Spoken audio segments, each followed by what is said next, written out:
Hello students, welcome to English grammar class. आज का हमारा टॉपिक है preposition.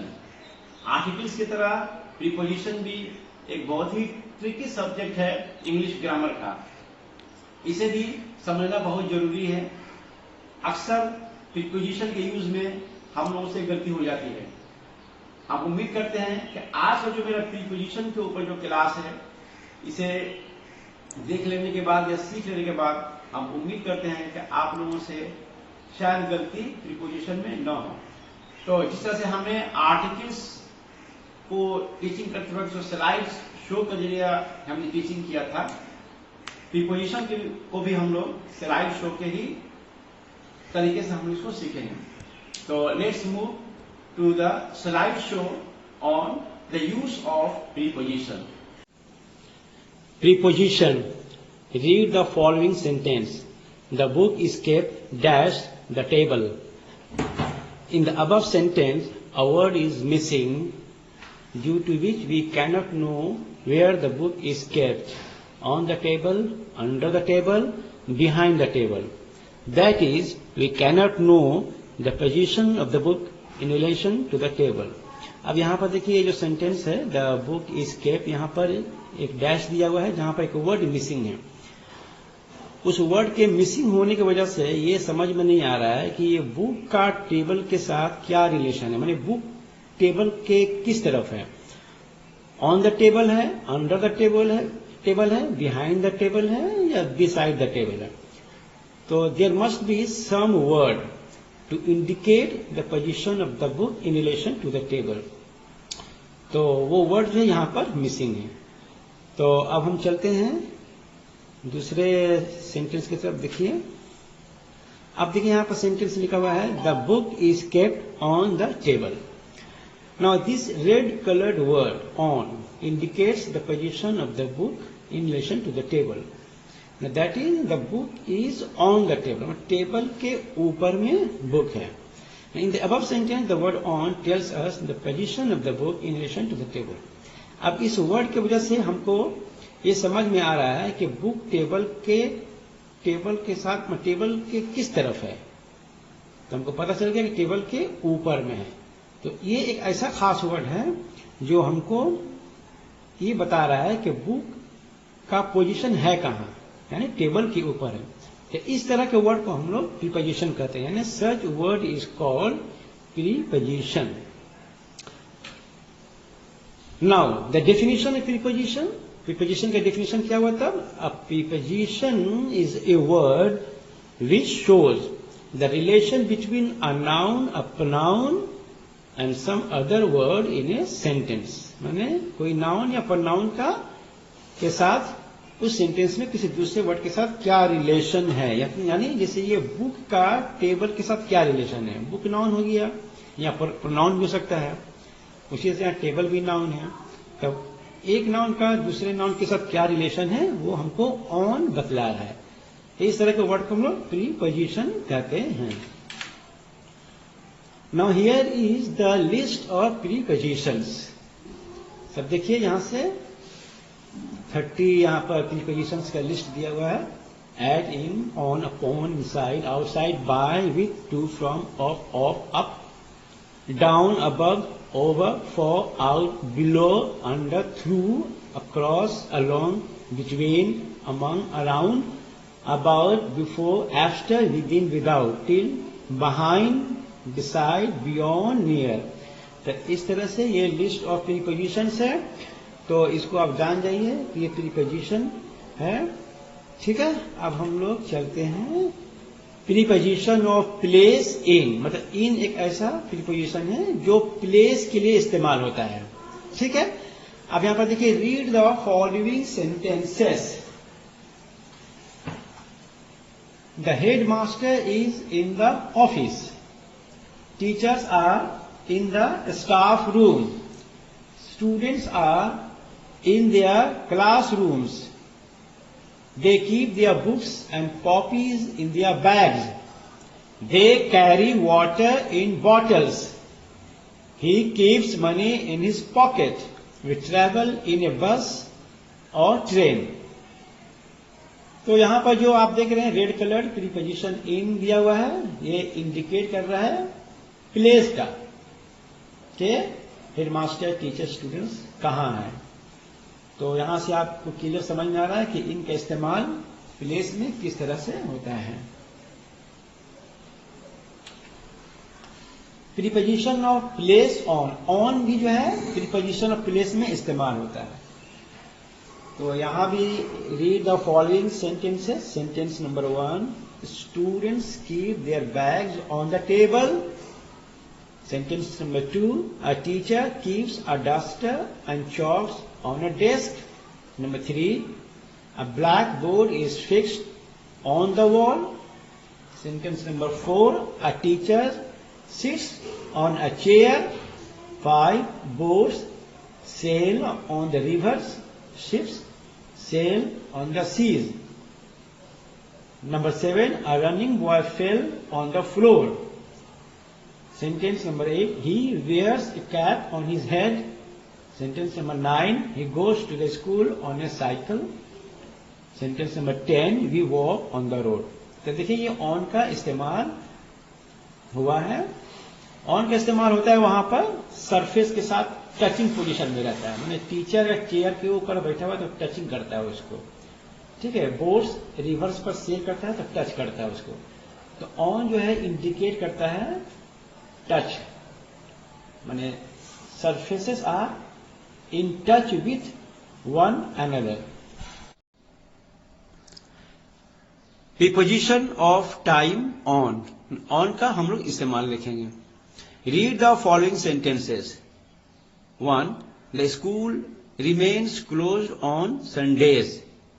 Number 2, I was born on 10 January 1967. 3, Eid will be celebrated on Sunday 24 May.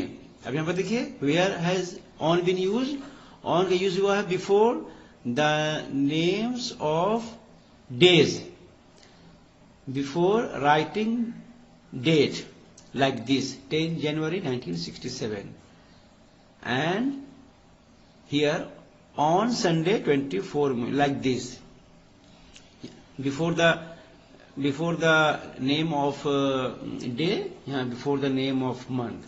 10 January 1967, on 10 January 1967, on Sunday 24 May, and here on Sundays. Now preposition of place under. Now look at the picture here. The book lies under the table. Here the book seems to be covered by the table. Table यहाँ पर जो है कि book को cover किया हुआ, इस तरह का कंसेप्ट यहाँ पर बन रहा है। The book lies under the table. Now look at this picture.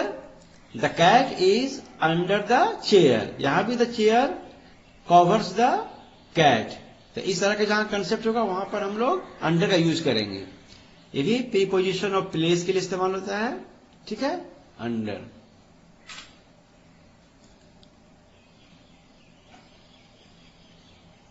And umbrella. तो this is the concept of under. Preposition of place and time, इसमें देखिए आफ्टर और बिफोर का use. The after, now preposition of place and time के अंदर में देखिए फिर आफ्टर और बिफोर का यूज। तो आफ्टर बिफोर का यूज प्लेस के लिए भी होता है, टाइम के लिए भी होता है। अब देखिए यहाँ पर रीड दी फॉलोइंग सेंटेंसेस।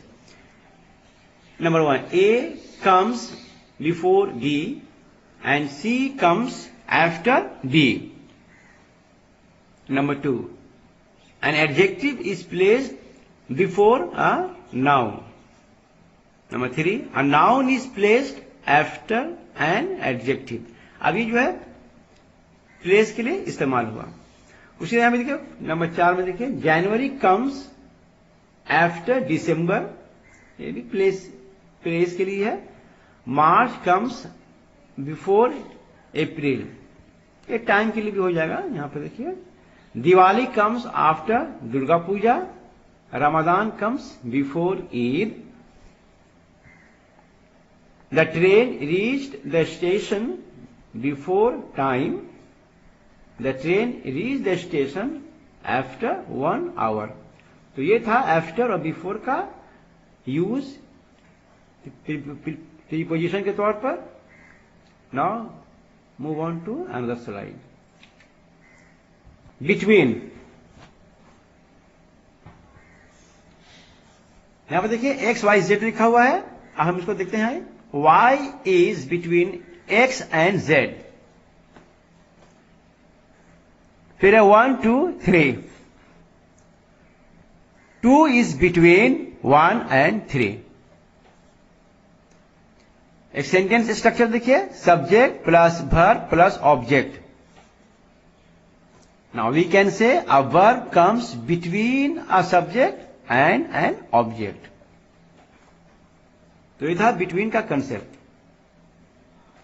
एक और तस्वीर में देखिए बिटवीन का इस्तेमाल कैसे हुआ है। The child is sleeping between his parents. He is the child, she is his mother, he is his father, he is in the middle.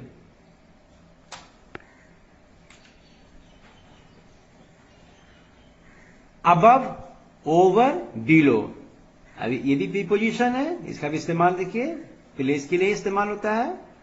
Above and over mean higher than something. हम लोग on में पढ़े थे कि on जो है when two objects are in contact with one another, वहां पर हम लोग ऑन का यूज करते हैं। अबव और ओवर में क्या होगा, the two things are not touching one another और not in contact with one another. They are separate, but they are at a higher position. One of them is at a higher position. देखिए यहां पर लिखा हुआ 1 2 3। अब देखिए इसको कैसे पढ़ते हैं कि 1 is above और over 2।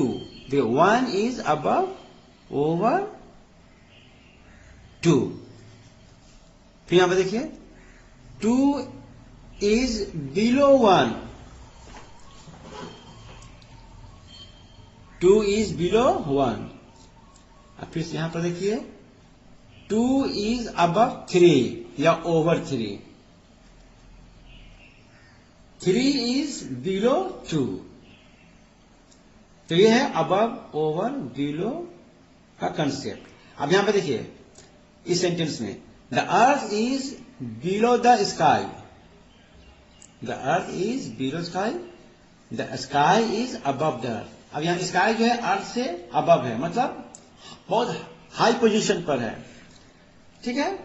And sky and earth both are separate. तो अबव या ओवर का जो कंसेप्ट है वहां वो हायर देन समथिंग है। One of them will be at a higher position and not touching one another. अच्छा यहां पर ये सेंटेंस देखिए, when we sit for an examination and we are given question papers, इस तरह से हमारे क्वेश्चन पेपर में लिखा रहता है answer the questions given below. ये है बिलो का प्रीपोजिशन का मतलब। फिर देखिए एक और sentence, the temperature fail below the freezing point. तो ये था इस प्रीपोजिशन में अबव, ओवर, बिलो का इस्तेमाल। Preposition of place, above, over. Above and over both are used interchangeably when something is placed higher than something। यहां पर देखिए ये क्यूब है और ये बॉल है। ये बॉल इस क्यूब के ऊपर में है, but the ball is not touching the surface of above. तब जब कोई एक चीज दूसरी चीज को टच नहीं करेगा तो वहां पर हम लोग अबव का इस्तेमाल या ओवर का इस्तेमाल करेंगे।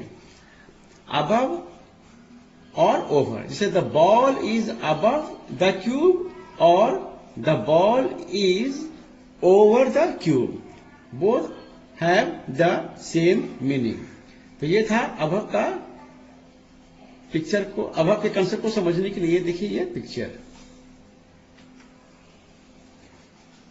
अगर एग्जाम्पल्स लीजिए अबव ओवर का, जैसे यहां पर देखिए the child holds an umbrella over his head और the child holds an umbrella above his head, both have the same meaning. Preposition of place में बिहाइंड का इस्तेमाल देखिए.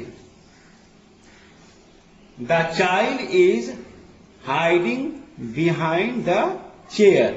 यहां पर देखिए, ये चाइल्ड है, ये चेयर है, and the child is standing behind the chair या हाइडिंग बिहाइंड द चेयर. ठीक है.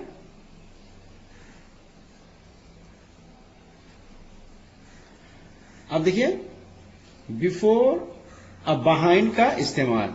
यहां पर देखिए पिक्चर को देखिए. Look at the picture. The child walks before the cat. The child walks before the cat and the cat walks behind the child. The cat walks behind the child.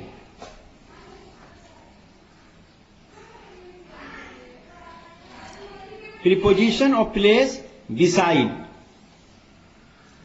Look at the two pictures placed side by side. To the left side you can see there is a ball and there is a box. The ball lies beside the box. And look at the picture to the right side. Here the child stood beside the chair. तो ये है beside का preposition का इस्तेमाल कैसे करेंगे. Preposition for indicates person intended to receive something. मतलब for का इस्तेमाल उस पर्सन के लिए यूज करते हैं जो कुछ सामान रिसीव करने वाला हो. जैसे यहां पर देखिए, read the following sentences. Sentence number 1, the English textbook Blossoms is for class 7. Sentence number 2, Bliss textbook is for class 9. Sentence number 3, the students attendance register is for the use of the class teacher.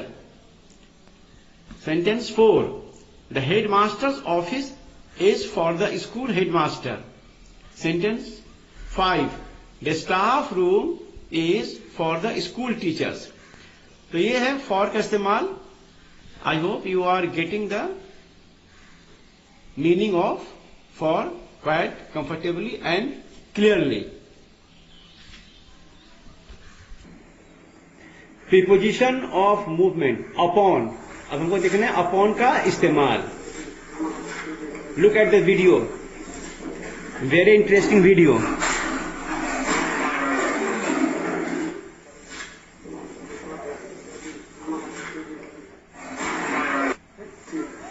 Jumped upon the man sitting on the elephant.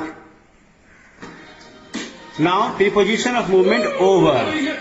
Look at the aeroplane. The aeroplane is flying over the buildings. तो over का इस्तेमाल movement के लिए भी होता है.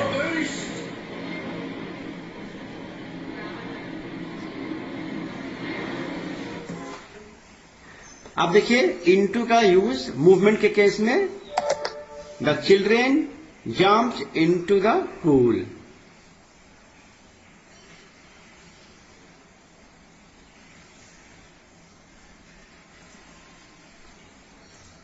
ठीक है. फिर से देखिए, the children jumped into the pool.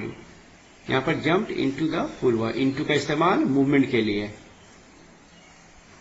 Preposition of movement में ऑफ इंडिकेट्स सेपरेशन. मतलब ऑफ जो है किसी एक चीज से दूसरे चीज से ऑफ, एक चीज दूसरी चीज से सेपरेट हो जाता है, अलग हो जाता है. जैसे इस वीडियो में देखिए,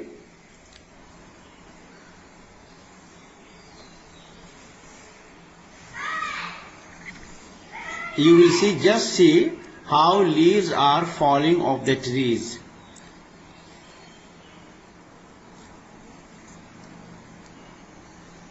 Look carefully. The leaves will be falling off the trees. Here, look, leaves are falling.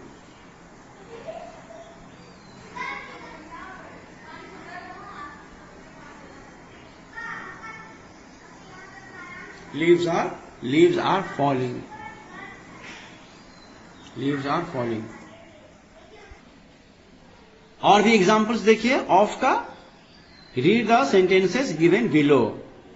Sentence number 1, the horseman fell off the horse. The horseman fell off the horse. मैंने हॉर्समैन हॉर्स से गिर गया, तो क्या हो गया? Separate हो गया. हॉर्स पर बैठा हुआ था, हॉर्स से गिरकर सेपरेट हो गया. Number 2, he was feeling hot and so he took his shirt off. Shirt जो है बदन से ऑफ हो गया, बॉडी से ऑफ हो गया. Sentence number 3, before entering the house he kept his shoes off. Sentence number 4, his pen fell off his hand.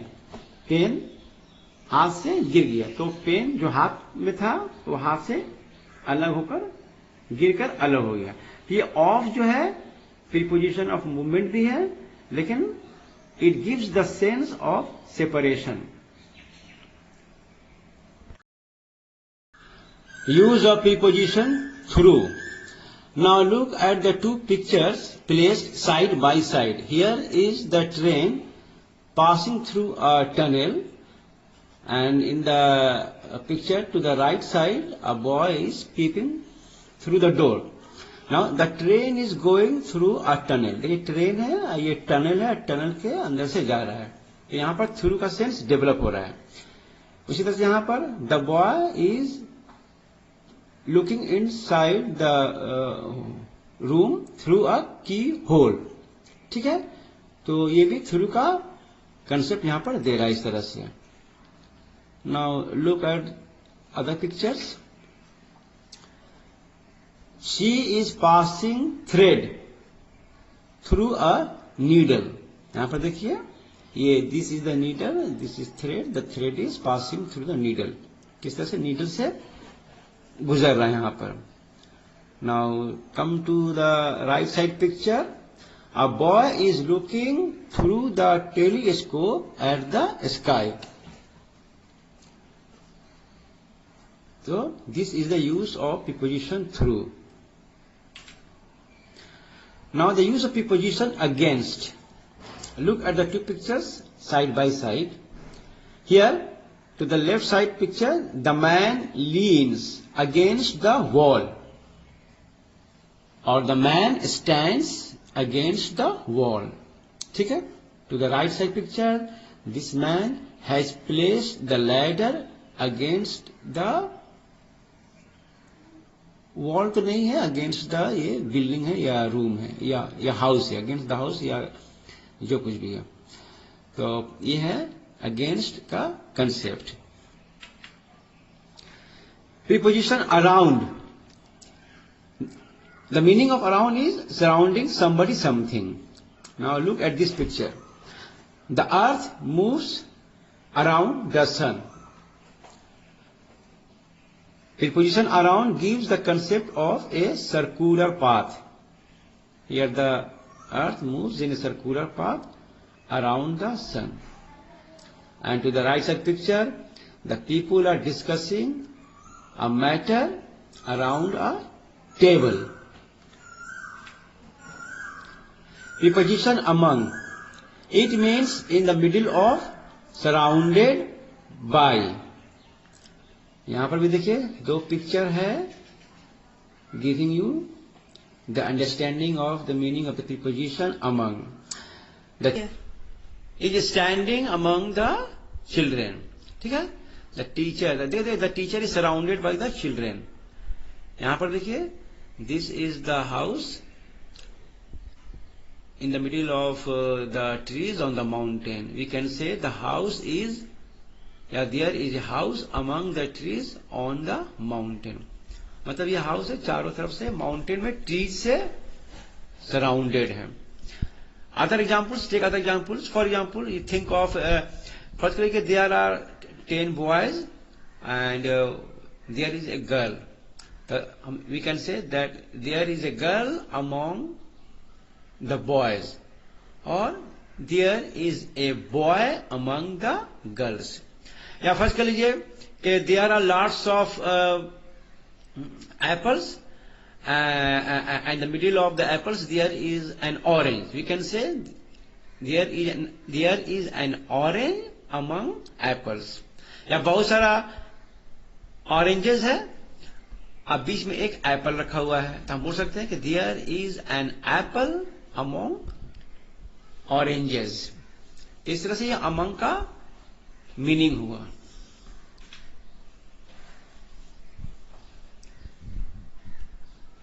Now comparison between the preposition between and among. Between और among के दरमियान क्या फर्क है उसको समझ लीजिए. Between is used with two persons और थिंग्स. बिटवीन हमेशा दो पर्सन्स या थिंग्स के लिए होता है. Among is used with more than two persons और things. Here is the examples. एक number, there has always been a good relationship between teachers and students. Sentence 2. The Shimla Agreement was signed between India and Pakistan. Sentence number 3. A quarrel broke out between the conductor and the passenger. So this is the use of between. ठीक है, दो चीज के बीच इस्तेमाल हुआ है. यहाँ India Pakistan, conductor passenger, teachers students. Now come to the use of among. Among इस्तेमाल दो से ज्यादा होने पर, जैसे the three sons of the farmer quarrelled among themselves. Sentence number 2. There is a partnership among Ajmal, Saqib and Rehan. Number 3. On the children's day chocolates were distributed among the children. I am sorry, here is the wrong spelling of chocolate. I should be replaced by O. Oh, okay. It often happens. Even the teachers make mistake. तो ये था among का use और यहां था between का use. अब हम लोग upon का इस्तेमाल, एक upon का इस्तेमाल देख चुके हैं. The tiger jumped upon the man on the elephant. अब यहां पर upon का इस्तेमाल टाइम के लिए आता है. लेकिन हम लोग ये phrase, we are familiar with this phrase. Once upon a time there lived a farmer in a village. So once upon a time, remember this phrase. Yes, as you remember the phrases like in the morning, in the evening, just like that, remember this phrase also. Once upon a time. अब हम लोग add का इस्तेमाल देखते हैं कैसे होता है. ये भी टाइम के लिए इस्तेमाल होता है. Preposition of time, at. Read the following sentences. Number 1. The manager bade all his staff good morning at the beginning of the meeting. Sentence number 2. The manager thanked all his staff at the end of the meeting. Sentence number 3. Birds begin to chirp at dawn.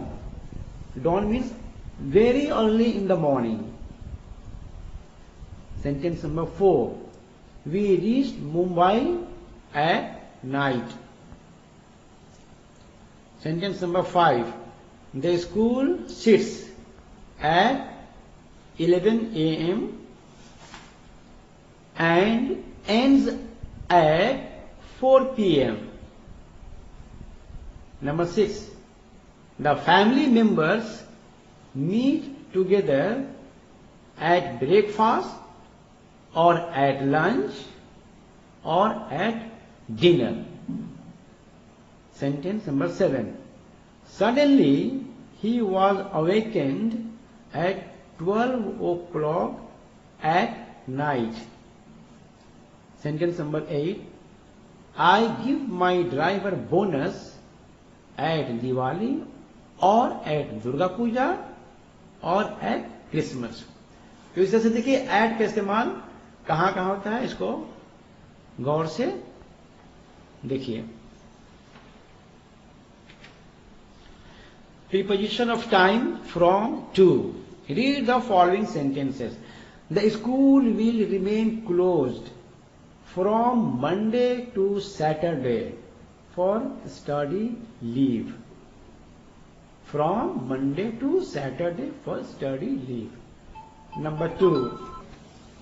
The examination will be held from 11 a.m. to 2 p.m. Sentence number 3. Pranab Mukherjee served as the President of India from 2012 to 2017. तो ये था from to का यहां पर use.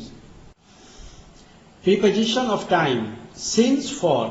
अब हम लोग देखते हैं since और for का इस्तेमाल कहां होता है। Read the following sentences. Sentence number 1. He has been absent from school since Monday. Sentence number 2. She has been studying since 6 p.m.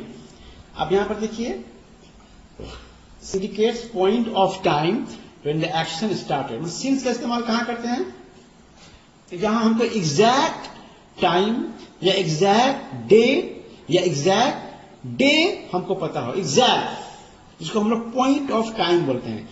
जैसे यहां पर एग्जैक्ट डे मालूम है मंडे, यहां पर एग्जैक्ट टाइम मालूम है, ऐसे में हम लोग सिंस का यूज करते हैं।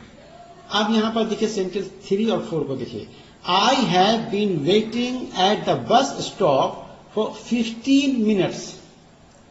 ठीक है, यहां पर 15 मिनट्स बतलाया गया है, मतलब ये क्वांटिटी ऑफ टाइम को बतला रहा है, मतलब पीरियड ऑफ टाइम को, फॉर 15 मिनट्स। लेकिन ये 15 मिनट्स 3 से 3:15 भी हो सकता है, 3:15 से 3:30 भी हो सकता है, 12 से 12:15 भी हो सकता है, ये हमको पता नहीं है। एग्जैक्ट पॉइंट ऑफ टाइम नहीं मालूम, सिर्फ हमको क्वांटिटी मालूम है, तो ऐसे में हम लोग फॉर का इस्तेमाल करते हैं। जैसे यहां पर देखिए, he has been sick for 5 days।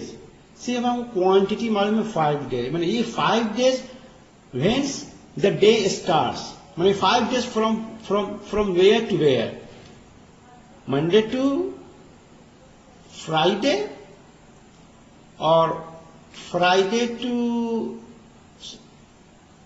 Wednesday or Tuesday, we don't know. We have been just told 5 days. पता नहीं 5 दिन शुरू कहां से हुआ। ठीक है, यहाँ क्वांटिटी ऑफ टाइम बताया, पीरियड ऑफ टाइम। यहां पर एग्जैक्ट डेट डे ये हमको मालूम है, कैसे हम लोग सिंस या फॉर का इस्तेमाल करते हैं, इसको ख्याल रखेंगे। अब देखिए बाय और विथ का इस्तेमाल, use of preposition by with. अब हम लोग जो है पैरेलल में यहां पर हम कुछ सेंटेंसेस लिखे, इसको देखिए समझ में आएगा। जैसे by is use to express the doer of an action. By का इस्तेमाल होता है काम का करने वाला कौन है, यानी सब्जेक्ट। तो सब्जेक्ट आदमी भी हो सकता है, कोई भी हो सकता है। जैसे देखिए sentence number 1, the student was scolded by the teacher. ठीक है। Number 2, the blind man was helped to walk across the road by the school children. 3, a bus is driven by a bus driver. Number 4, meal is made by my mother. And number 5, rooms are cleaned by my sister. अब यहां पर जितना भी subject है सब देखिए, सब subject यहां पर मतलब doer of an action, subject यहां पर, या मदर, यहां सिस्टर है, मदर वगैरह वगैरह। यहां पर हम लोग बाय का इस्तेमाल है पर्सन के लिए। With is used for an instrument with which an action is done. With का इस्तेमाल वहां करेंगे जहां किसी सामान से, किसी औजार से, किसी आले से हम किसी काम को करते हैं। जैसे देखिए sentence number 1, the black board is clean with A duster. Number 2, the teacher rights on the board with A chalk. Number 3, a student erases a pencil writing with a rubber. Number 4, a circle is drawn with a pencil and a compass. Number 5, onions are sliced with a knife. अब यहाँ पर knife, compass, pencil, rubber, चौक, dust, ये सब instrument हैं। यहाँ पर कोई आदमी नहीं है, यहाँ पर सब इंस्ट्रूमेंट का इस्तेमाल हुआ है या इम्प्लीमेंट्स का, इसलिए यहाँ पर विथ का इस्तेमाल हुआ है। तो ये था बाय और विथ का इस्तेमाल। अब देखिए प्रीपोजिशन ऑफ मूवमेंट में अक्रॉस का इस्तेमाल कहां पर होता है। अब ये पिक्चर देखिए, यहाँ पर ये सड़क का ये एक हिस्सा है और ये सड़क का दूसरा हिस्सा है, ये ठीक है, ये बीच ये सड़क है। This end of the road and the other end of the road, from one end of the road to the other end of the road, these people are crossing. ठीक है, तो कैसे इस्तेमाल हुआ? These people are walking across the zebra road। तो across का इस्तेमाल कहाँ होगा? जैसे एक रोड है, रोड का इधर में एक एंड है और इधर में एक एंड है, एक एंड से दूसरे एंड पर जा रहा है। ठीक है, तो ऐसे में हम लोग अक्रॉस का इस्तेमाल करेंगे, सड़क के इस पार से सड़क के उस पार। जैसे यहाँ पर इस तस्वीर में देखिए, यहाँ पर this is the bridge, this is the other end of the bridge and this is the one end of the bridge, from one end of the bridge to the other end of the bridge this child is walking। क्या हो गया? The boy is walking across a bridge, the boy is walking across a bridge। Bridge के इस पार से उस पार ये बच्चा जा रहा है। तो ये रहा अक्रॉस का इस्तेमाल।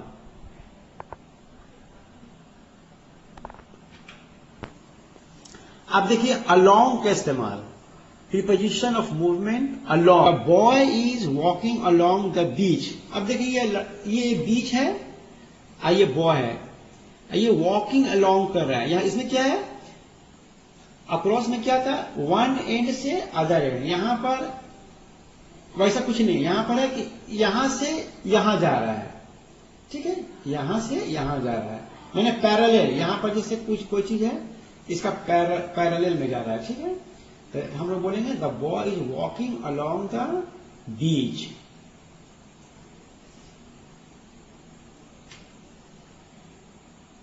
ऐसे यहां पर देखिए, they walk along the street. अब ये सड़क है, इस सड़क के इस साइड से जा रहा है, सड़क को क्रॉस नहीं कर रहा। ये सड़क है, ये रोड है, ये इस एंड से इस एंड नहीं जा रहा, बल्कि इस सड़क के ऐसे जा रहा है, इस तरह से, माने पैरेलल जा रहा है, पैरेलल। तो हम लोग बोलेंगे they walk along the street. अब कंपैरिजन देख लीजिए अलोंग का अक्रॉस का। अब यहां पर फिर से देखिए तस्वीर में, the boy is walking across the bridge. यहां से ऐसे जा रहा है, ये लड़का यहां पर देखिए ऐसे ऐसे जा रहा है। यहां पर ये ब्रिज का ये वन एंड है, ये ब्रिज का अदर एंड है। यहां पर वैसा कुछ नहीं है, यहां पर है ये पूरा बीच है, यहां से वहां, माने length wise. This boy is walking length wise, लंबाई में जा रहा है। See the use of preposition up and down। Up, the girl went up the stairs, the girl went up the stairs। Down, the ball rolled down the stairs, the ball rolled down the stairs, or the ball went down the stairs। Let's see some more examples of up and down। Up indicates from a lower to a higher position। Examples यहां पर देखिए दिया हुआ है, इसे he climbed up a tree, climbed up a tree। Sentence number 2, birds flew up in the sky, Sentence number 3. The kite is soaring up in the sky. Sentence number 4. He threw up a stone into the sky. The up indicates a higher position, from lower position to higher position. Now come to the use of preposition down. Down indicates from a higher to a lower position. Sentence 1. He climbed down a tree. Sentence number 2. A bird flew down a tree. Sentence number 3. The kite snapped and fell down on the ground. Sentence 4. She wept and her tears flowed down her cheeks. तो ये जो है down का इस्तेमाल है higher position to lower position. Now see a short video and also see how the different kinds of prepositions are.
Students, तो कैसा लगा आज का मेरा प्रीपोजिशन के ऊपर क्लास? स्लाइड शो के जरिए आप कुछ इंटरेस्टिंग वीडियोस के जरिए आप उम्मीद करते हैं you have enjoyed the whole